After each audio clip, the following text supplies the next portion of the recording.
Welcome, wrestling fans. Welcome to Curtain Jerkin. As always, I'm your host, Jacob Grondy, reporting for the Main Event Marks YouTube channel and the Dragon Suplex Podcasting Network. Recording in my car. Hopefully it sounds good. I think by the way it's looking on my computer here, it's probably going to sound a little better than normal, maybe, hopefully. I had all this stuff where I wanted to talk about like Pete Davidson and Kanye West and Kim Kardashian. I typed out all this stuff. I was trying to link it back to pro wrestling, and I couldn't do it.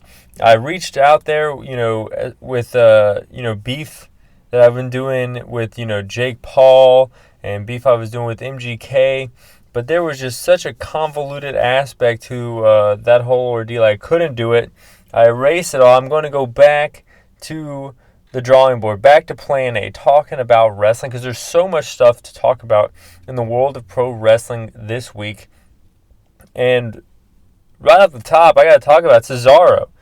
He's gone from the WWE and does not have a 90-day compete clause. He could appear in AEW at any moment. He could be on AEW Dark Elevation as I'm recording this, for all I know. I want him to go to New Japan. AEW has too many people for their own good at this point. Impact would be a little bit disappointing, as far as the trajectory of his career, his future career. In my opinion, I don't know. I mean, I'm sure they pay well over there.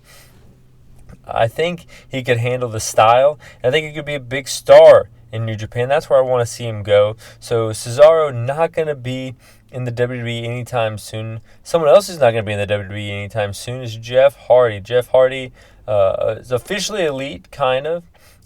He was talking to a YouTuber who dropped the news, and maybe Hardy thought it was a secret or something, because he did not like that the YouTuber dropped that knowledge. He was later quoted in saying, "Fuck that guy." This was an interview that was held at one of his concerts. I went to a concert of his back in Black Friday where he was talking a lot about AEW, talking a lot of positive things about AEW. He wasn't necessarily just saying, "I'm going to go to AEW," but he was, trying to get AEW a chance, getting people really excited about AEW. And this was right after a SmackDown that he had in the Greensboro Coliseum that night, where he went face-to-face with Roman Reigns on that very show. So his, him kind of dropping hints that he was going to AEW is something that I've experienced. So I wouldn't be surprised if he just outright said it at this point. And this, when I heard him say it, this was before he walked out on that house show in Texas. I don't know. I wouldn't really get mad at the guy. If you're telling the guy, maybe he thought it was secret. I'm not sure. But Jeff Hardy is mad at that YouTuber. I don't know the YouTuber. I didn't look him up. Brian Cage kind of quietly staying with AEW. This is coming to a shock to me. They renewed his option, I think, or they're keeping him on board. I don't know if this is like a 50 Cent or Young Buck situation where they're signing him just to keep him. But, I mean, unlike Young Buck, Cage can wrestle other dates. I don't know if he can wrestle technically Wednesdays, but there's not a lot of wrestling shows on Wednesdays anyways. So why not get paid a little bit while not being on TV? Might be more money than you're making if you weren't signed to AEW. Probably not, because like I said before, you can't pick up a lot of Wednesday dates anyway. So I'm not really sure what's going on. If I was Tony Khan, I'd use him. Why not? I mean, he's a dominating presence. I think him and Will Hobbs in a tag team would be really good, but I guess he doesn't want to be in a tag team. He might be mad at not being pushed to the moon, not being pushed to the world title picture. I'm not sure what's going on in his head, but every time I see Brian Cage, I'm entertained. And I'll just leave it at that. The WrestleMania card is taking shape. Like we said last week, Logan Paul has been officially added, and we might get announced coming up here, Vince McMahon is reportedly also going to be on the Mania card. Something to do with Pat McAfee. He's going to be on the Pat McAfee show on Thursday. We'll be reporting back to you guys on that next Curtain Jerkin. I'm pretty excited about that. The Brock Lesnar interview that Pat McAfee did got me hooked on the show. I've been watching the show. I enjoy the show. So finding out that Vince is on it, Now I'm really excited. Vince McMahon hasn't done a interview since the Austin podcast where he shit on Cesaro. I found that out on WrestleNomics.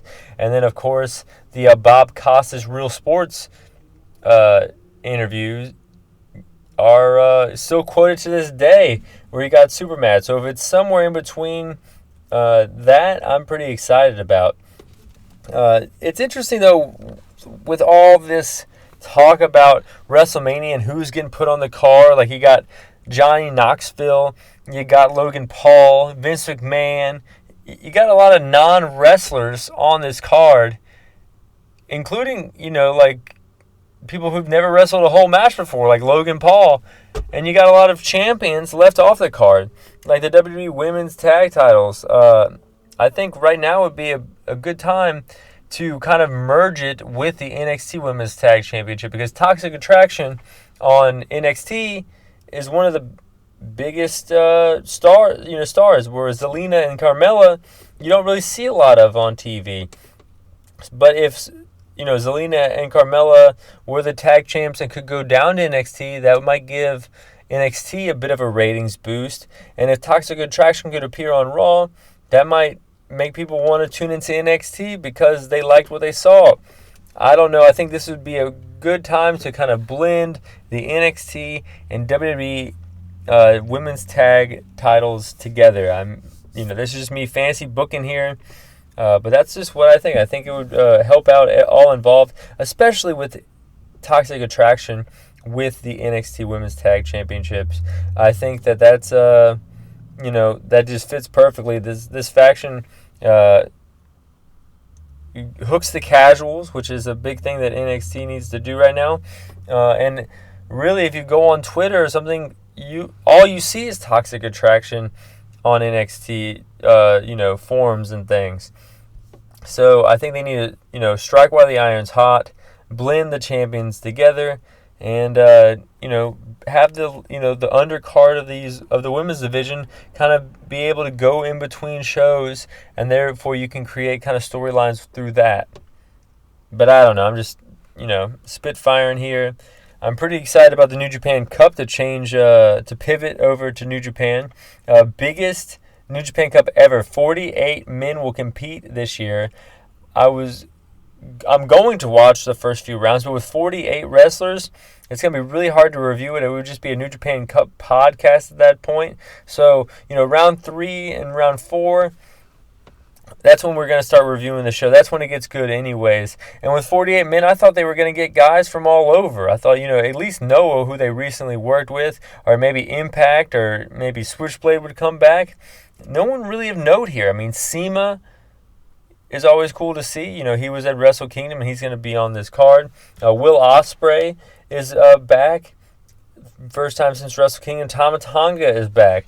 There's pretty much everyone on the roster is going to be in this New Japan Cup. 48 wrestlers. I was thinking we were going to get some more fresh faces, if you will.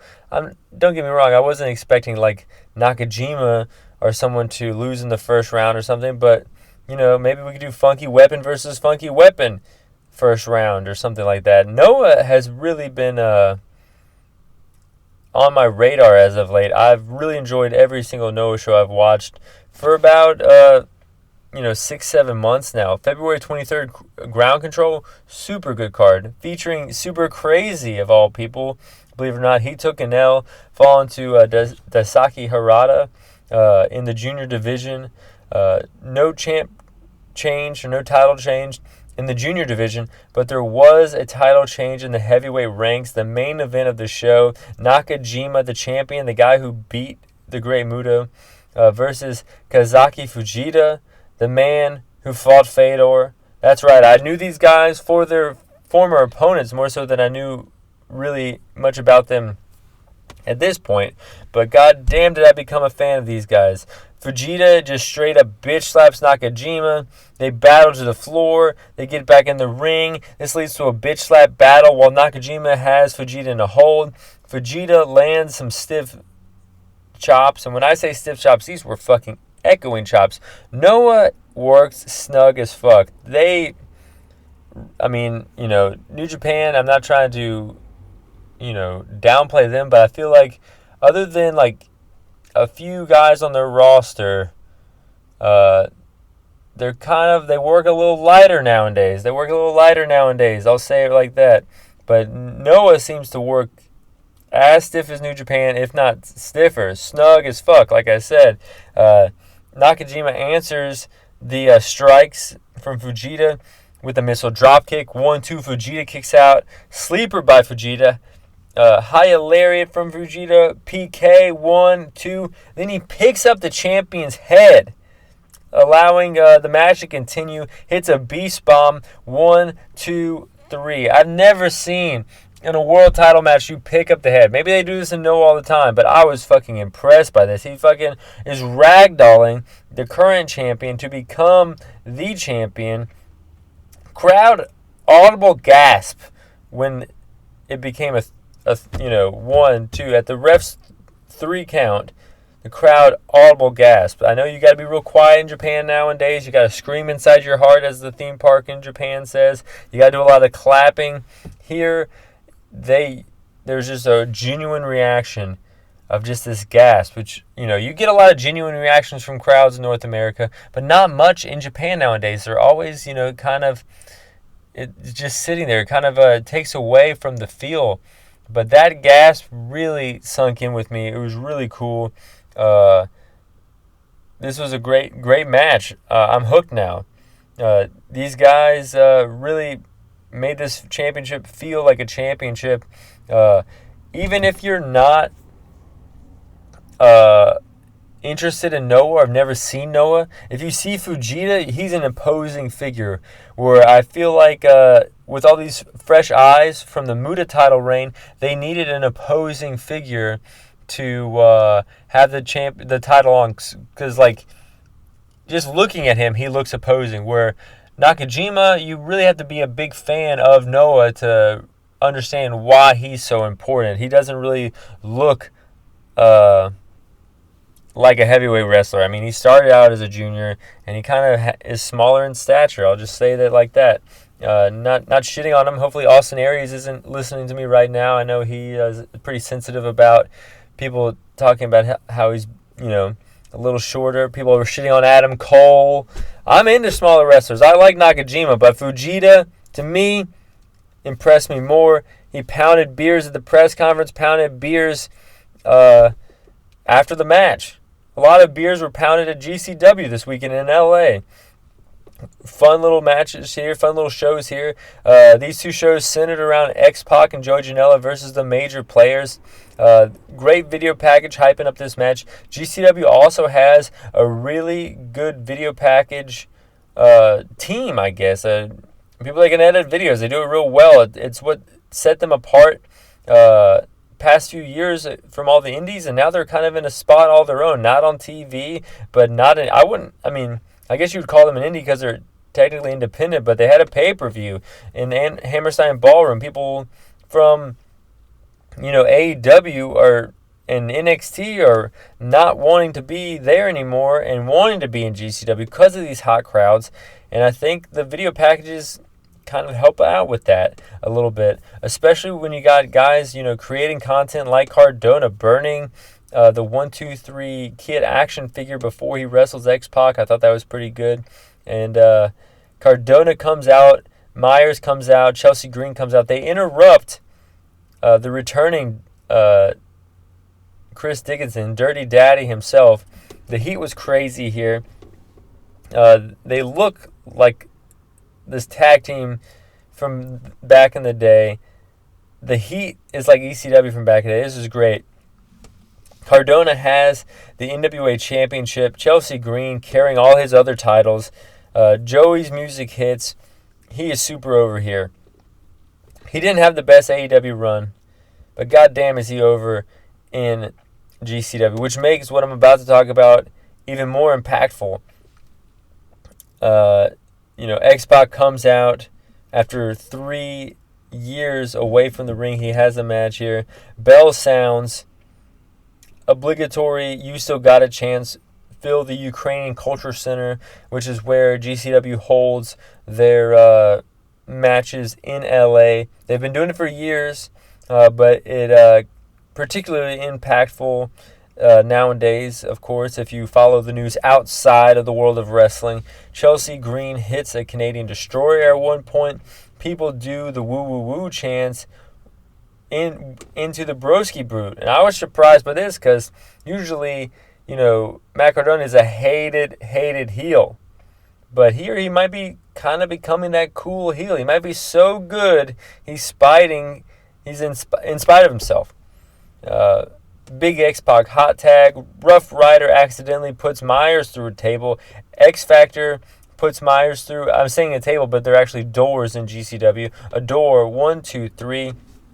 Fun little match. X-Pac gets the victory. He looks winded as fuck after the match, cutting a promo, putting over GCW. And then, boom, super kick heard around the internet. Joey Janela super kicks X-Pac. Crowd boos the shit out of Joey. Cuts off. Fight TV's program is done. But I saw some cell phone footage of this. They let him have it, throwing beer bottles at him, throwing beer at him. He's literally having to fight the crowd to get out of there because he super kicked X-Pac. The heat in GCW is, unlike any other place in wrestling today. AEW has got a big fight feel, these arena-like settings. It's a really fun atmosphere.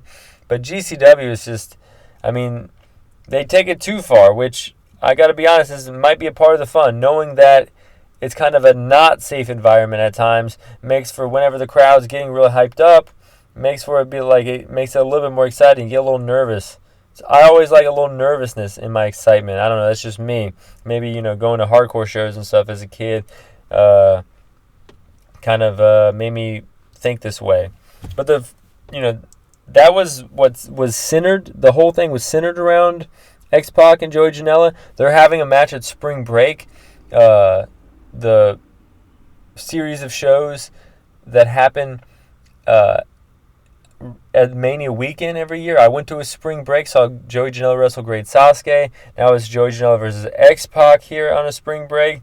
And matches were kind of getting announced for Spring Break. That was kind of the theme of the evening.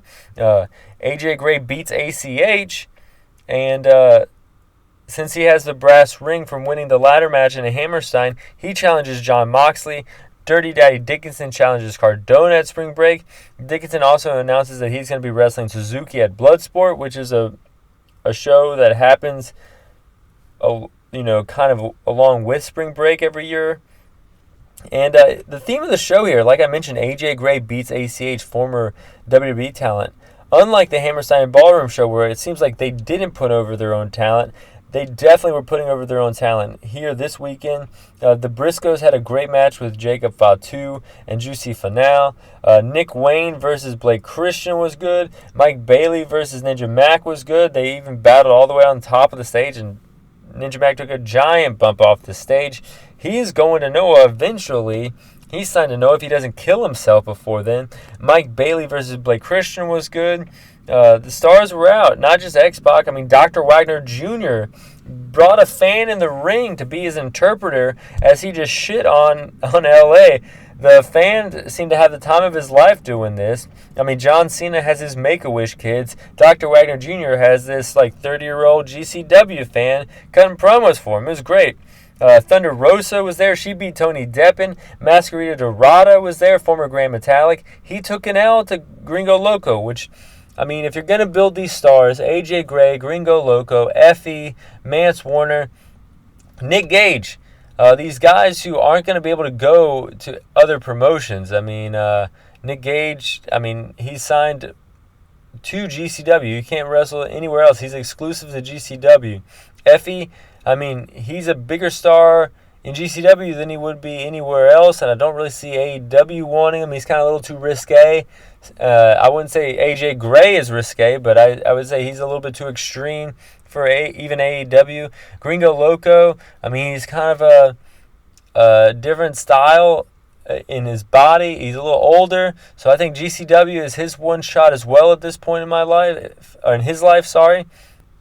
So you got to start putting these guys over. If they're big stars in GCW and you know they're not going to leave, you put them over, and then as a company, you will always be over because you've created these stars. I was really disappointed in what they did with Hammerstein Ballroom, but they've seemed to be making up for it here in their big build to their big weekend, which is wrestling's big weekend, WrestleMania weekend, at the Collective, a series of shows headlined by Spring Break, headlined by Effie's Big Gay Brunch. That's right, you heard it right. And now they're going to have Gringo Loco is going to have like a lucha show, which is cool in Texas. I know AAA is going to be wrestling at WrestleCon, so there's going to be luchadors all around. So I'm excited about that. Bloodsport is like kind of like a more martial arts based wrestling show that they do there, and Suzuki's going to be on that show. Right now, they're putting together a card that I'm more excited about than WrestleMania. I want to say, I mean, I would like to see Stone Cold Steve Austin, but I've been watching so long that I'm not going to buy it until I see Stone Cold in the ring. They've teased it for so long of Stone Cold there, stunning people, beer bashes. He comes back for all the retro Raws. For a while there, he would ride out on an ATV at every WrestleMania. I think even WrestleMania 32, he even came out. But it's been a while since we've seen him in the ring, and if that happens, I'll be excited. But I'm not putting all my eggs in that basket. It would be fun to see Logan Paul. You guys know that I think that the Paul brothers are the best heels in the business, but you know, it was not going to be a good match. It's going to be fun to see Johnny Knoxville. I grew up watching Jackass and everything, but that's not going to be a good match. But if you want to watch good wrestling, it seems like you got to go to the Outlaw Mud Show at WrestleMania weekend, and you're going to see some legends. You're going to see some shit that you probably are never going to see in WWE. When I went to Spring Break, I took some casual fans, I guess you call them casual fans, to Spring Break, and then we went to WrestleMania. And on the way back, they said that they liked Spring Break better. WrestleMania was too long, our seats were trash, and it just wasn't as fun of an experience. I'll just say it like that. It's my personal experience. But not talking about GCW, not talking about WrestleMania. We're going to be talking about AEW, because this week, AEW, great fucking wrestling. Hangman Paige comes out to get revenge after the tag battle royal. We're going to be going over my overall thoughts, the things that happened outside of the bell-to-bell action, and then we're going to be breaking down the matches like every week, guys. You guys know what the deal is. Hangman Page comes out and gets revenge after the tag battle royal to Red Dragon. Takes out Red Dragon because they just wrestled in a battle royal, but the Bucks just stand there. Cole comes out. Dragon gets saved by Cole, but the Bucks walk away. They walk away, leaving Cole high and dry. The plot thickens here. I love this slow build. It's getting good now. It's getting pretty fucking good. I like the build better more than I like, I'm more excited about this build than I am excited about this Hangman Page versus Adam Cole world title match that they're going to do. They got to do a little bit better of a job hooking me for that, because they're hooking me for this 6-man tag title match that one of the members isn't even on TV week to week. Hangman Page cuts a promo after that. And don't get me wrong, Hangman is doing his job here. Hangman is cutting these crazy-ass promos. He is delivering promos. Anytime he's out there, he feels like $1 million to me. But I don't... Maybe he's not out there enough. I don't know. It was the second best promo of the week in AEW. And if you know what I'm talking about, the Hangman Page second best promo of the week, that's a compliment. Because MJF cut the promo of the week, if not the promo of the year. Holy shit. He goes into being bullied in school, and pro wrestling was the reason he woke up in the morning. He was a big fan of CM Punk, who, as we all know from that picture last week. And Punk quitting years ago affected him in this way that it didn't affect many people. And he wanted to join the world of pro wrestling in spite of CM Punk. And he wanted to become the best in the world in spite of CM Punk. And when he's talking about being bullied, he's tearing up. A lot of people online are saying this was the superhero villain origin story. And that's a great way to describe it. Punk comes out, not to talk shit to MJF like he had been doing for weeks and weeks, if not months. He comes out and says, "Was that real?" And he's like, yeah, that was real. Holy shit, does this not put gasoline to the fire of this feud? I guess, yeah, you're supposed to boo MJF, whatever. You're also, one of my favorite superheroes is Batman. I love The Dark Knight, one of my favorite movies of all time. One of my top 10 movies is The Dark Knight. And I saw the Joker origin story. I thought the Joker origin story was a great origin story. But it doesn't... When Batman's whooping the Joker's ass, I'm not going to feel bad for him any more so than I ever have. Just because I can sympathize with the origin story doesn't mean I will let go of the actions that you do in the current time and in the future. This is just thickening the plot a little bit, making it that much better. I didn't really see a lot of negative reaction to that, but I guess I'm just kind of hedging my bets here, making sure that no one will have a negative reaction to it because it was that damn good. Penta, new look, new name, new entrance, all kinds of shit. And then he just takes an L. Oh my God, why would you give him all that? Like, wait a week and then give him the cool entrance. Popping out of a grave and everything. It was almost as bad as when Wale playing Big E out to WrestleMania. I'm getting all choked up here thinking about Wale and Big E at WrestleMania. But Penta's new entrance and everything, only for him to lose, was almost as bad as Wale playing out Big E to WrestleMania, only for Big E to lose to Apollo Crews. It's almost crazy to think about the year Big E's had, losing to Apollo Crews at WrestleMania, getting the world title, and now, shit, is he even booked on a match? He looks like he's going to be in a tag team match at WrestleMania, maybe even like in the Battle Royal or some shit. Kingston and Jericho face off. This was brilliant too. A lot of good talking segments. I feel like the talking segments with AEW was better than the bell to bell, at least on Dynamite. The ad-libbing from Kingston was great. Made it feel real, but then Jericho had some great lines in here, thinking that Kingston was Eddie Edwards at first, saying he looked like a jobber, saying he was scared of success. That's a big problem nowadays. I can see it being a big problem in the wrestling world as well. People will not get out of their own way. People say they want something, but kind of fuck it up for themselves. And, I don't know Kingston personally, but, Jericho made me believe it. Jericho made me believe that might be something that Kingston had. And this match is going to be great. I mean, AEW Revolution is looking great. I mean, you got, Kingston and Jericho. You got Red Dragon versus Jurassic Express. You got Cole versus Hangman. And you got a few more matches that we're going to mention later down. You also have Danielson versus Moxley. 2.0 attacking Danielson. Mox comes out to make the save. This leads to Mox challenging Danielson in Revolution. It's officially official. This match feels like the main event of the whole damn card. Of course, they're not going to do that. They're going to put the world title match on last. But, man, I would put this match super early on in the card because I think it's going to steal the show. So you want to put it super on early to make people kind of forget, to make people still excited for that world title match. Adam Cole and Hangman Page are going to have their work cut out for them. That was Dynamite. Rampage, of course. Darby and Sting save Sammy from the AHFO. This feud is convoluted as fuck, has way too many members, just like anything that has to do with the AHFO. I'm just ready for Jeff Hardy to come back. Hopefully, this feud just ends real quick. So then Jeff can just come and it just is nice. I don't want Jeff to come into this convoluted-ass feud. So hopefully this ends sooner than Revolution. Revolution has the Jeff Hardy pop. Boom. I want to see Private Party versus the Hardys. I think that would be a good feud, first feud to kick things off. And then once you do that, I mean, it's dream match after dream match. FTR, Red Dragon, Bucks, Lucha Bros. The sky is the limit here for the Hardy Boys in AEW. It's amazing. It's amazing shit.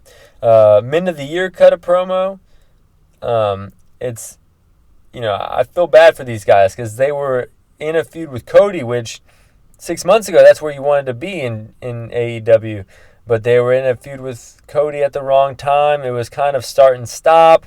It was bad at parts, and then Cody just left them high and dry. So here they are just sitting there, Men of the Year.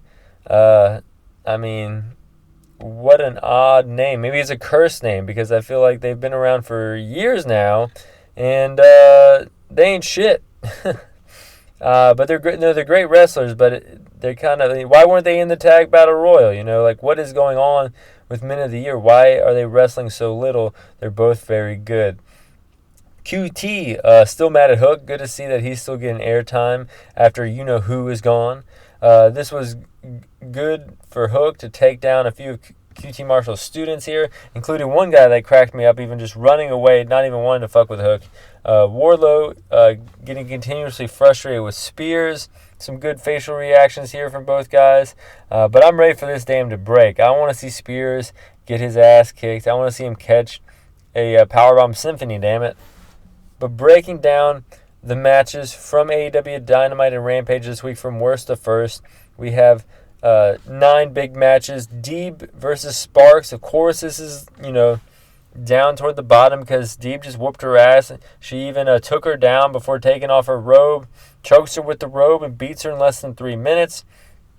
Number 8 out of 9 was the Cassidy versus Bowens, which this was the main event of Rampage, and I don't know, man.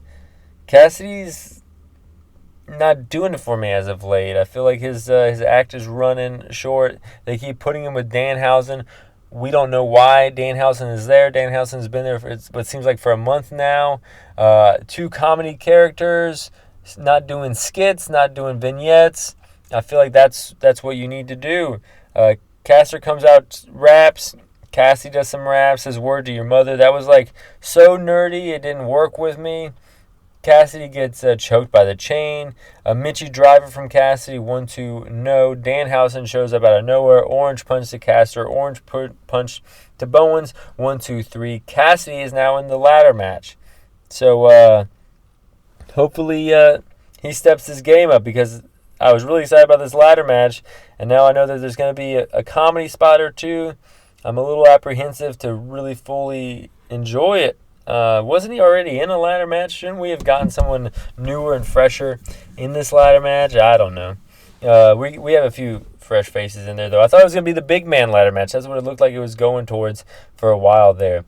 Jade versus Bunny. Not good, not bad. That's why the quick match and the bad match were under it.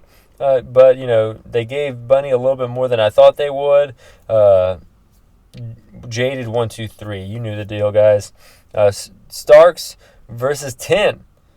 Stalling suplex by 10. Huge shoulder tackle. Discus clothesline. Full Nelson. It's all in 10's hands. But then Starks turns his mask around.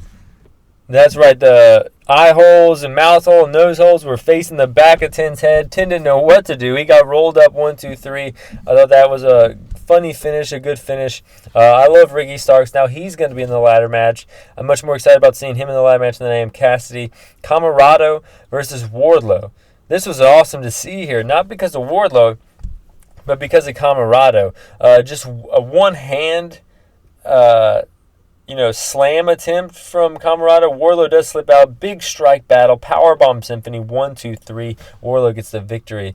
Number 4 out of 9. House of Black versus Death Triangle. Brody chops Pac, who is on Pentagon's shoulders, and that has Pac hit a poison Rana to Pentagon, if you can imagine that. A move so devastating, it defies the laws of physics. German by Black, 1-2, Penta kicks out. Black missed Penta, roll up, 1-2-3. So, like I said before, they gave Pentagon all this new shit, and then he takes the L, and I was like, oh, well, he's going to win the war here. He's going to do something after the match. So Buddy Matthews shows up. I'm thinking, okay, cool, yeah, so Phoenix is gone, Death Triangle still needs to be a triangle. Then you can have Black versus Buddy Murphy pick up their feud from Raw. No! Buddy Matthews joins House of Black here. So House of Black is quickly becoming my favorite faction in AEW, and coincidentally enough, they're fighting my current favorite faction in AEW. So this feud is kind of like, who's Jake going to enjoy more? Yeah, it's a battle between them every week anyway, so they might as well just be battling each other. This is really cool. Number 3 is the Tag Team Battle Royal. I'm a sucker for a Battle Royal. This was awesome. Dax and Bobby Fish, a match that I didn't know I needed, but they were brawling. They looked pretty awesome together. Final 5, I guess, here is Kyle, Trent, Matt, Silver, Dax, and Santana. Kyle and Matt working together to eliminate Trent and Santana. Fish, who's already eliminated, takes out Dax. Matt takes out Silver. Kyle throws out Matt. And great feud here. So we got Red Dragon facing Jurassic Express. And that's why the Bucks didn't help Red Dragon when they were getting attacked by Hangman Page. Even though Hangman Page and Bucks, there's no love lost there. They should have helped them out, but they didn't. Just more coals to the fire on that feud. Number 2 out of 9. Sammy Guevara versus Andrade. The feud is weird, or the feud with AHFO is weird, but this match is good. The first match on Rampage is usually one of the top 3 AEW matches of the week. So if you don't have a lot of time, just watch the first match on Rampage is what I would say. Most consistent match slot in all of AEW. Andrade counters a springboard by just pushing Sammy to the floor. Sammy goes for the GTH, but then Andrade rolls to the floor himself. Big forearm battle. Double springboard cutter. 1, 2, 3. Sammy gets the win. This was number 2. Number 1, Danielson versus Garcia. A lot better than the Moriarty match, in my opinion. There was, obviously a lot of good chain wrestling here. Garcia going after the leg. Danielson doing more strikes, including the yes kicks and everything. Garcia gets suplexed to the floor. And then Danielson,